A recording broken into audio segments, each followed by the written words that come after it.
السلام علیکم ورحمۃ اللہ وبرکاتہ۔ امید کرتا ہوں کہ آپ تمامی حضرات خیر و عافیت کے ساتھ ہوں گے۔ اللہ تبارک و تعالی ہمیں اور آپ کو اپنا حبیب پاک صاحب الاولاق صلی اللہ تعالی علیہ وسلم کے صدقے طفیل میں اپنے حفظ و امان میں رکھے۔ آئیے آج جانتے ہیں کہ اللہ تبارک و تعالی جو ساری کائنات کا پالنہار ہے وہ کن چیزوں سے ہم سے ناراض ہو جاتا ہے۔ اس کو سننے سے پہلے اگر آپ ہماری ویڈیو پر نئے ہیں، پہلی بار دیکھ رہے ہیں، تو آپ اس کو سبسکرائب ضرور کریں اور زیادہ سے زیادہ ثواب کی نیت سے آپ جو ہے اس کو شیئر بھی کرتے رہیں۔ آئیے جانتے ہیں کہ وہ کون سی عادتیں ہمارے اندر ہیں جس سے رب تبارک و تعالی بہت زیادہ خفا اور ناراض ہو جاتا ہے بندے سے۔ میں اس کے بارے میں تھوڑی گفتگو کروں گا، اور اگر یہ عادتیں، یہ خصلتیں ہمارے اور آپ کے اندر ہیں تو خدا را آپ اس سے پرہیز کریں، بچنے کی کوشش کریں۔ 3 ایسی چیزیں ہیں جس کے بنا پر رب تبارک و تعالی بندے سے ناراض ہو جاتا ہے، خفا ہو جاتا ہے۔ آؤ میں شروع کرتا ہوں، وہ 3 چیزیں کیا کیا ہیں۔ نمبر 1، میرے آقا فرماتے ہیں کہ پہلا تو وہ ہے جو فضول باتیں کیا کرتا ہے، حد سے زیادہ بولا کرتا ہے۔ آپ دیکھیں جو زیادہ بولنے کے عادی ہوتے ہیں، جو خوب بڑھ کرتے رہتے ہیں پورے دن، تو وہ زیادہ بولنے سے میرے آقا نے جو منع فرمایا اور خدا جو ناراض ہوتا ہے، اس کی وجہ یہ ہے کہ انسان جو زیادہ بولتا ہے وہ اپنی زبان سے کبھی بھی کسی بھی جگہ پر کسی بھی بندے کا دل توڑ سکتا ہے۔ یعنی فضول بولتا ہے تو کسی کی مذاق بھی اڑا دیتا ہے، کہیں پر کسی کو برا بھلا بھی کہہ دیتا ہے، یہاں تک وہ بندہ گالی گلوچ پر بھی آ جاتا ہے۔ آپ بزرگان دین کی زندگی کو اٹھا کر کے دیکھیں، بہت کم بولتے، بہت کم بات کیا کرتے، اگر کچھ کام ہوتا تو ہی زبان کو کھولا کرتے تھے۔ ایک روایت میں یہاں تک آتا ہے کہ جب بندہ رات کو سوتا ہے اور سونے کے بعد جب صبح میں اٹھتا ہے تو سارے اعضاء جو انسان کے ہیں وہ سارے کے سارے اعضاء اس زبان کے سامنے ہاتھ جوڑ رہے ہوتے ہیں اور کہتے ہیں زبان تو خاموش رہنا پورے دن، بولتی تو ہے، اور اس کا جو ہرجانہ ہوتا ہے وہ ہمیں بھگتنا پڑتا ہے۔ یہ اس قدر فضول جو بولتے ہیں لوگ، زیادہ مذاق کرنے والے،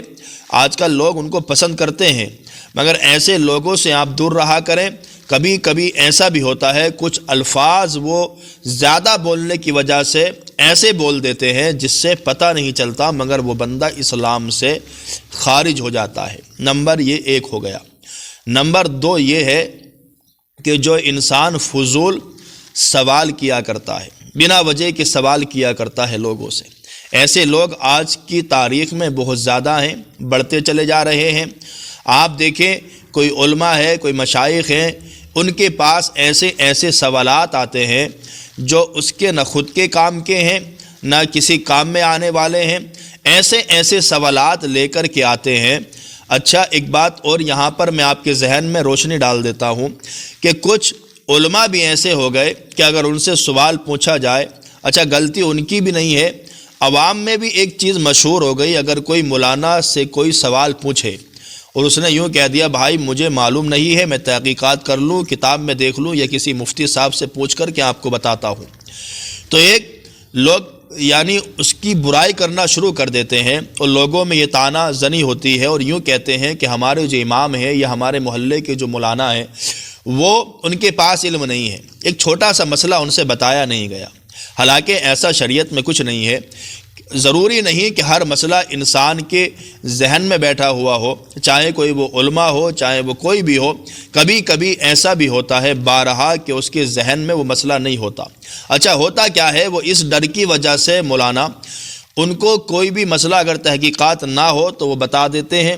اس کی بنا پر پھر کئی اور پوچھتے ہیں اور وہ صحیح بتائے تو یہاں پر پھر لڑائی ہونے کے خطرے رہتے ہیں، اور یہاں لوگ بدظن ہوتے ہیں کہ انہوں نے کچھ بتایا اور یہاں آئے تو ہمیں کچھ بتایا گیا۔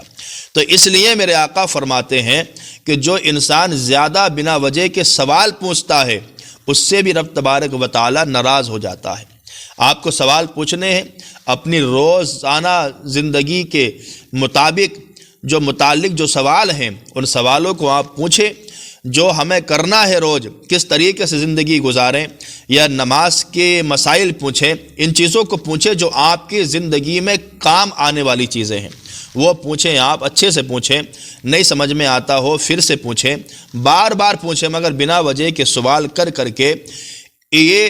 ایک ایسی چیز ہے جس کو میرے حضور بھی ناپسند فرماتے ہیں، اللہ تبارک و تعالیٰ بھی اس کو ناپسند فرماتا ہے۔ تیسری چیز وہ ہے کہ انسان جس کو اللہ نے مال عطا کیا، بے تحاشا دولت دی ہو، اور وہ انسان اس دولت کو راہ خدا میں خرچ نہ کر کے فضول خرچی کرے، ادھر ادھر یعنی خرچ کرتے چلے گئے۔ آج دیکھیں آپ، دکھاوے کے لیے کیا نہیں ہوتا، کسی کے یہاں شادی ہو، کوئی معاملہ ہو،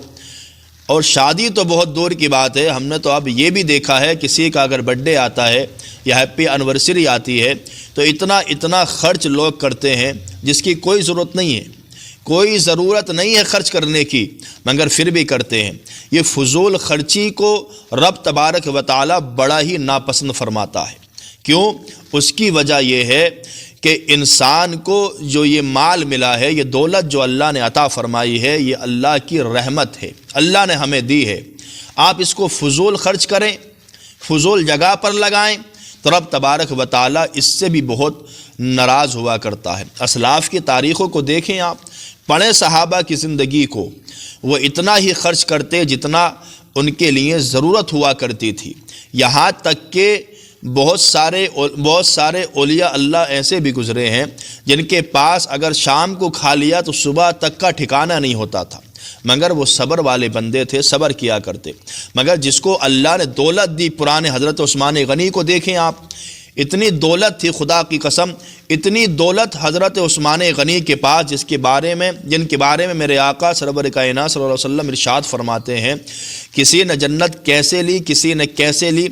مگر میرا عثمان وہ ہے جس نے مجھ سے جنت کو خرید لیا، سبحان اللہ۔ تو جنت ایک ایسی چیز، یعنی فضول خرچی جو انسان کیا کرتا ہے، اس سے ہمیں اور آپ کو بچنا چاہیے۔ یہ تین چیزیں تھیں جس سے رب تبارک و تعالی بہت زیادہ خفا اور ناراض ہوتا ہے۔ آج ہم نے جانا کہ اللہ تبارک و تعالی کن چیزوں سے ناراض ہو جاتا ہے، کل انشاءاللہ ہم وہ چیزیں بیان کریں گے جس سے رب تبارک و تعالی بہت زیادہ خوش ہوا کرتا ہے۔